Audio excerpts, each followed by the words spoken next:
One missile, 21 nautical miles. Everything that makes an aircraft carrier matter. On the 17th of February 2026, a single canister-stored missile erupted vertically from the bow of the Shahid Sayyad Shirazi, a catamaran corvette of Iran's Islamic Revolutionary Guard Corps Navy, cutting through the confined waters of the Strait of Hormuz. The launch lasted seconds. The implications will last years. The missile was the Sayyad 3G, Iran's newest naval surface-to-air interceptor, a system designed not to sink ships, but to own the sky above them.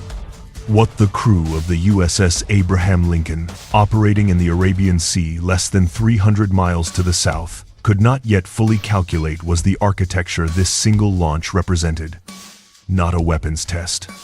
A territorial claim, filed in fire and smoke against the most strategically compressed choke point on Earth.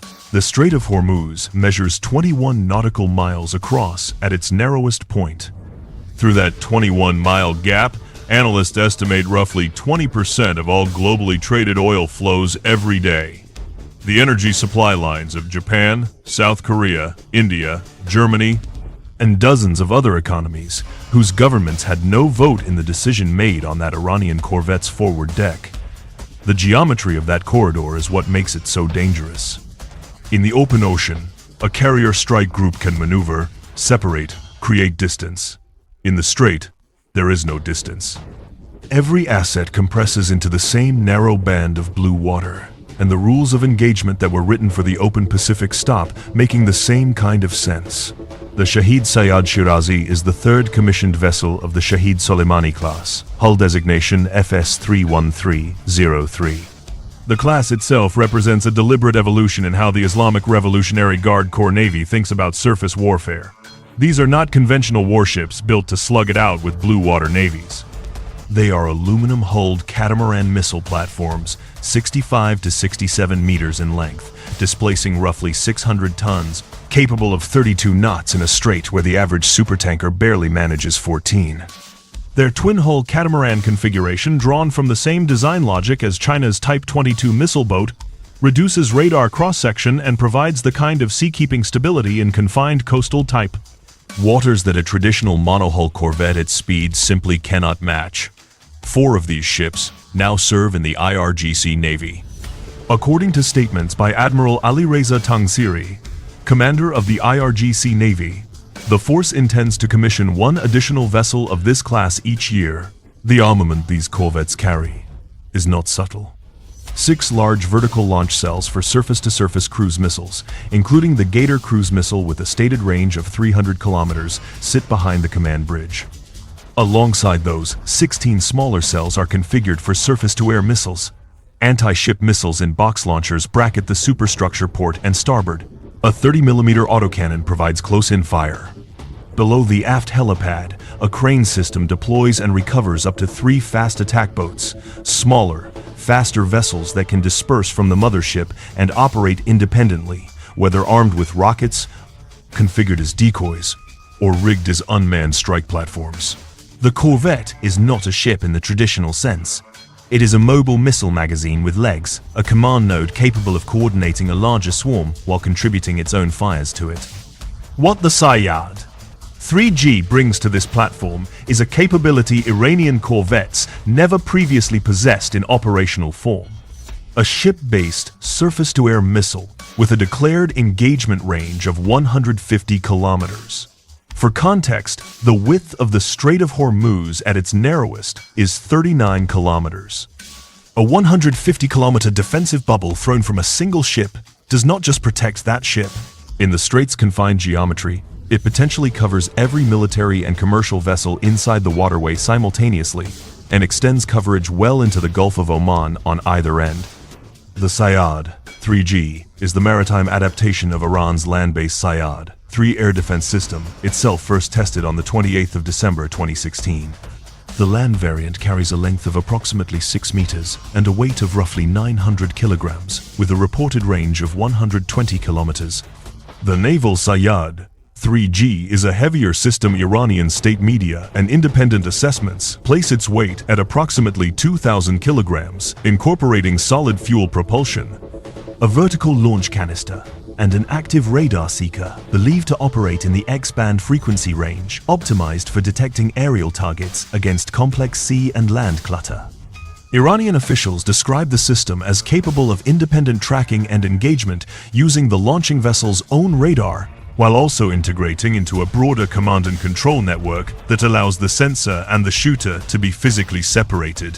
One ship sees, another ship fires. The kill chain is distributed, and severing it requires knowing which node to destroy first. Iranian state media reported the missile can reach speeds of up to Mach 7.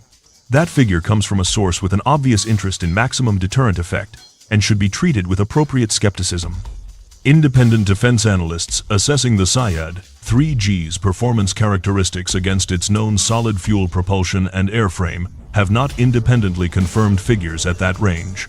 What is not disputed is that the system's speed, engagement altitude, and range, whatever their precise values, place aircraft of all categories inside its potential kill envelope during the most vulnerable phase of carrier aviation operations.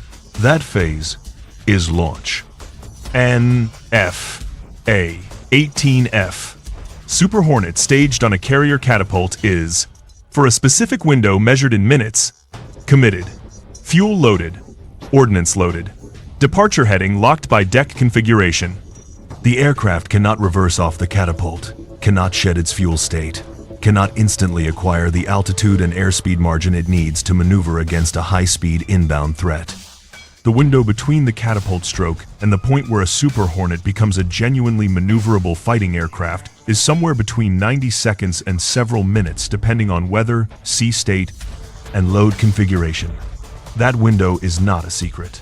Every naval architect, every air wing commander, every threat system designer working against carrier aviation knows it exists. The Sayyad 3G, fired from a fast platform that has closed to within optimal engagement range, does not need to defeat the carrier's entire defensive system. It needs to threaten that window convincingly enough that the air wing commander hesitates before giving the catapult officer the signal. Hesitation is the weapon. The smart control of the Strait of Hormuz exercise, within which the Sayyad 3G launch occurred on February 17, had been underway since the 16th of February 2026. The exercise name itself was deliberate. Not closure of the Strait. Not blockade. Control. The language of traffic management, of toll collection, of imposing terms on passage rather than denying it outright. Iranian commanders had made this framing explicit in their public statements surrounding the drills. What they were demonstrating was not the ability to shut the Strait, a move that would immediately damage Iran's own economy and trigger overwhelming international response, but the ability to raise the cost of operating through it for adversaries whose aircraft and ships depend on free movement of airspace and sea lanes. What no one watching the exercise footage from outside Iran initially appreciated was the full strategic depth of the architecture the Sayyad 3G test represented. The launch itself, a single missile from a single ship, was the visible tip. Beneath it sat a layered concept of operations that Iranian planners had been developing for years and were now demonstrating piece by piece in open water. The Shahid Soleimani-Class Corvettes carry radar systems capable of detecting and tracking air, surface, and subsurface targets, and of transmitting targeting data across a tactical network to other platforms in real time. In a fully integrated swarm operation, the Corvette that detects an aircraft launching from a carrier deck is not necessarily the Corvette or the fast attack boat that fires the Sayyad 3G. The sensor platform and the shooter are deliberately separated, sometimes by dozens of kilometers. A fast attack boat, running dark at 32 knots or better, radar off, receiving targeting coordinates from a Corvette sitting 40 kilometers further back, fires its missile into the departure corridor of an FA-18 that has been airborne for 90 seconds. The shooter was never visible. The sensor was never within lethal range of the carrier's immediate defensive batteries. The kill chain was distributed, resilient, and structured so that destroying any single node does not collapse the network. This is not a missile. It is a doctrine expressed in hardware. The Shahid Sayyad Shirazi completed its Sayyad 3G launch and, according to reporting from defense publications including Army Recognition and the Defense News, immediately redeployed to the Gulf of Oman for a bilateral passing exercise with Russian Navy units, including the Project 20380 Stiragushchi-class Corvette Stoiki, hull number 545, accompanied by the Iranian frigate Alvand and the missile craft Nazi. The Russian presence was not incidental. It was a signal layered onto a signal that Iran was operating in a broader strategic environment where Moscow's involvement in regional naval exercises provided additional complexity to any American operational planning. 300 miles to the south, in the Arabian Sea, the USS Abraham Lincoln Carrier Strike Group had been on station since the 26th of January 2026, following its redeployment from the South China Sea. The Abraham Lincoln, CVN 7-2, is a Nimitz-class nuclear-powered aircraft carrier. Its embarked air wing, Carrier Air Wing 9, comprises roughly 85 aircraft and helicopters across 9 squadrons, including FA-18E and FA-18F Super Hornets, EA-18G Growler electronic attack aircraft from Electronic Attack Squadron 133, E-2D Advanced Hawkeyes F-35C Lightning IIs from Marine Fighter Squadron 314, and MH-60 Seahawk helicopters for anti-submarine and utility operations. The strike group's surface combatant element includes the Arleigh Burke-class guided missile destroyers, USS Spruance, DDG 111, USS Michael Murphy, DDG 112, and USS Frank E. Peterson Jr., DDG 121. A fast attack submarine operates with the group, its identity classified. In total, the Lincoln's redeployment to the region brought approximately 5,700 additional service members into the CENTCOM area of responsibility. What those 5,700 sailors and the air wing they supported represented was not merely combat power. They were the physical embodiment of a deterrence logic that had functioned without serious challenge for decades. 2 carriers appear. Governments reconsider their options.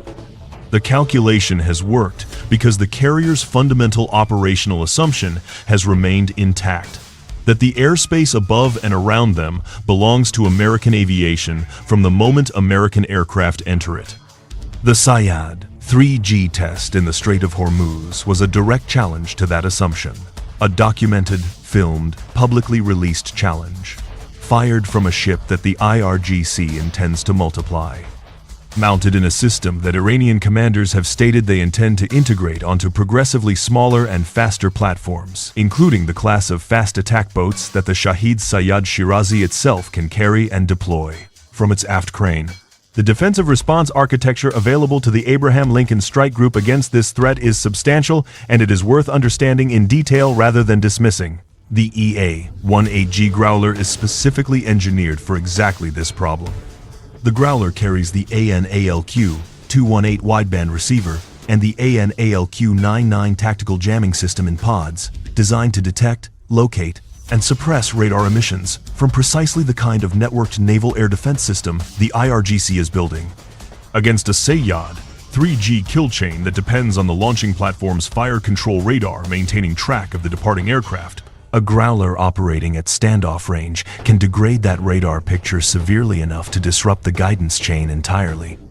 Without functioning radar, the networked kill chain collapses. The Corvette cannot maintain track, the fast attack boat cannot receive targeting data, and the missile cannot resolve its aim point.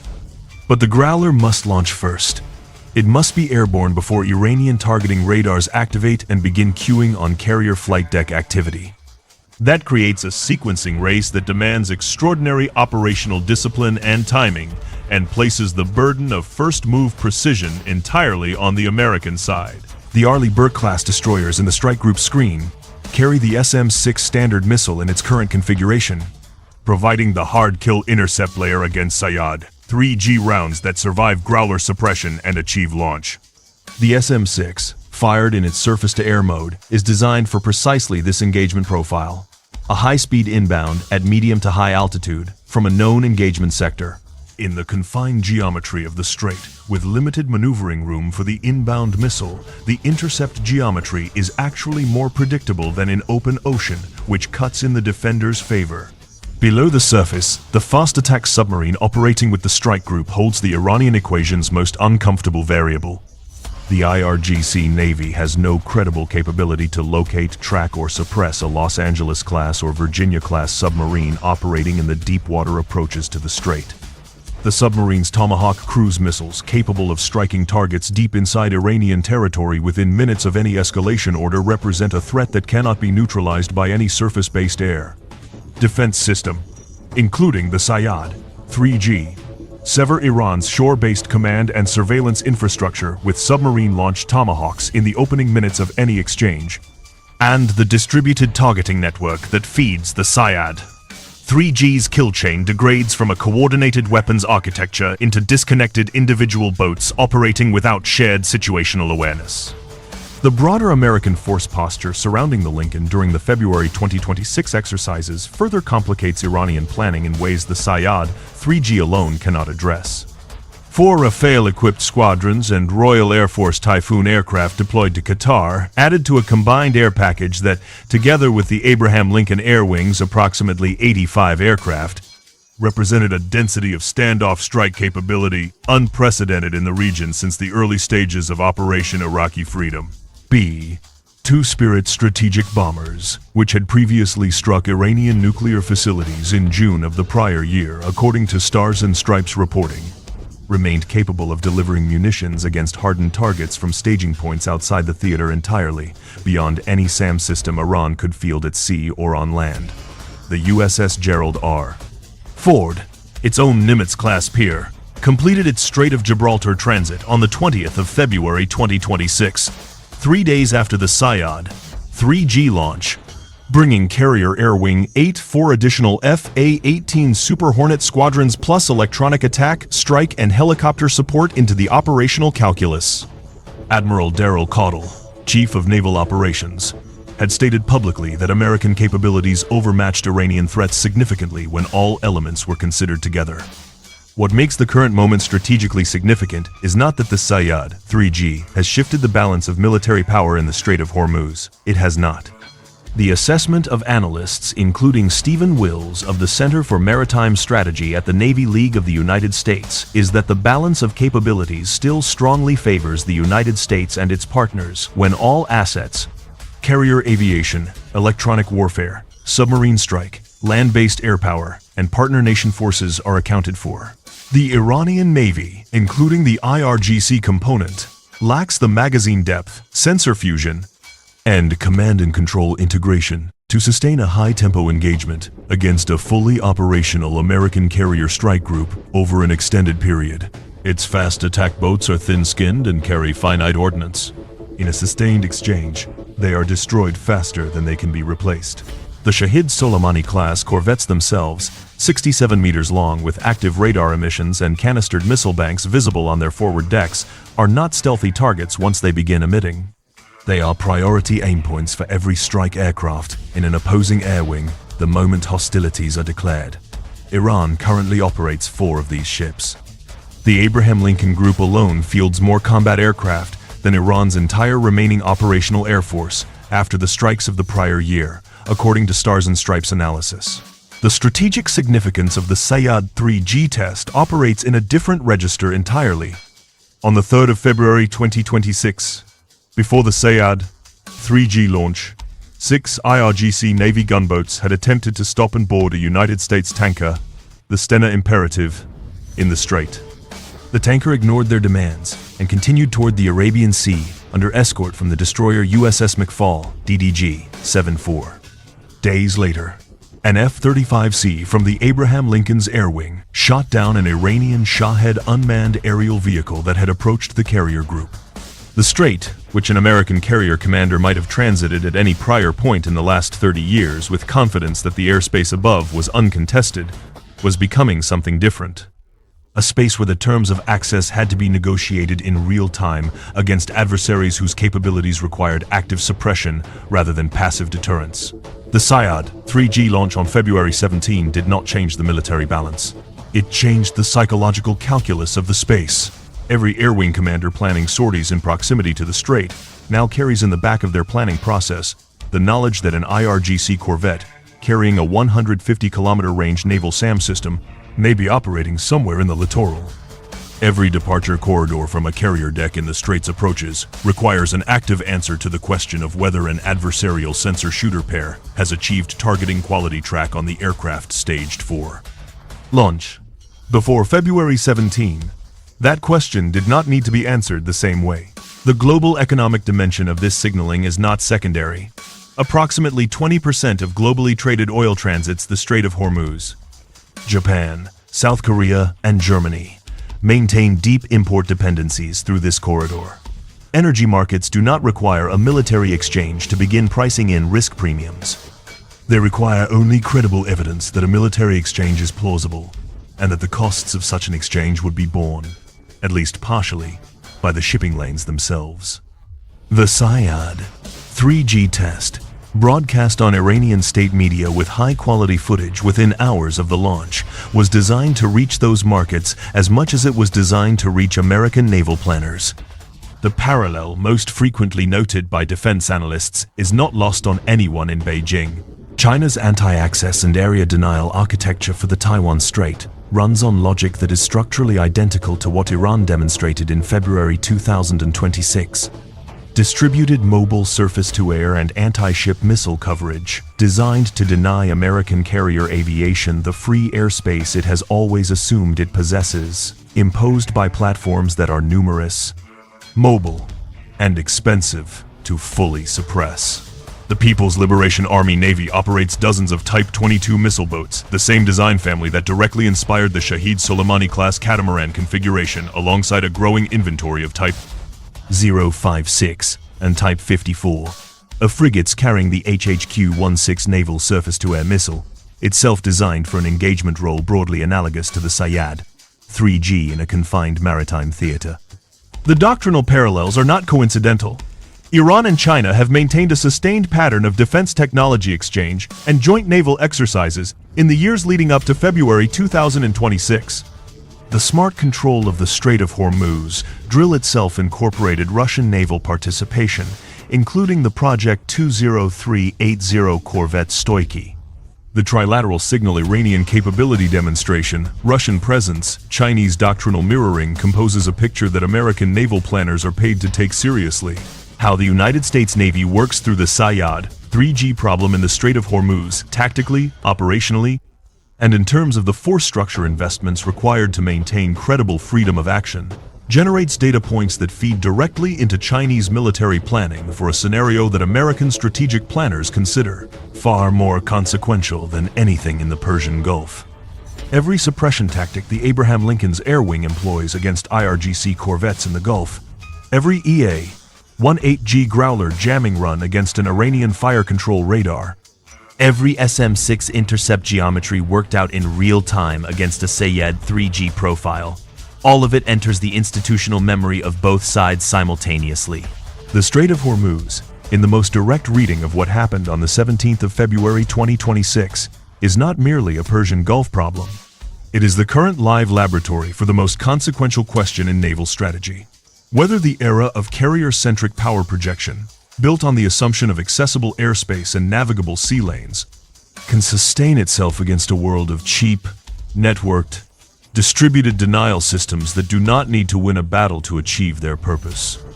The Shahid Sayyad Shirazi turned south into the Gulf of Oman the next morning, conducting exercises with Russian Navy units as if the launch had been routine. For the IRGC, it was a scheduled demonstration within a planned exercise, one data point in a long-running campaign of capability signaling. For anyone planning the departure sequence of an A-18F from a carrier catapult in the vicinity of that waterway, it was something else entirely. The missile does not need to hit anything to have already changed what the next target has to think about before it takes off.